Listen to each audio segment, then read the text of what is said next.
আত্রাই উপজেলার এই ঐতিহ্যবাহী আহসানগঞ্জ রেলওয়ে স্টেশন থেকেই আত্রাই উপজেলার হাজারো প্রবাসী ভাই নিজেদের পারিবারিক সচ্ছলতা অর্জন করতে এবং নিজেদের স্বপ্ন পূরণ করতে পাড়ি জমিয়েছেন সুদূর প্রবাসে।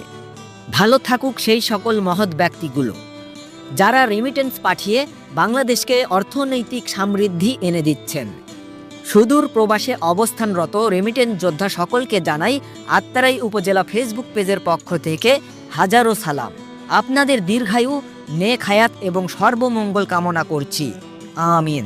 এবং পাশাপাশি আমার সকল শুভাকাঙ্ক্ষীদের জানাই হাজারো সালাম, যাদের ভালোবাসা এবং উৎসাহ প্রদানের জন্য আমি আজ এতদূর আসতে পেরেছি। সকলেই ভালো থাকবেন এই প্রত্যাশায় বিদায় নিচ্ছি। মোহাম্মদ নওয়াজ শরীফ, ফেসবুক পেজ আত্রাই উপজেলা প্রতিনিধি।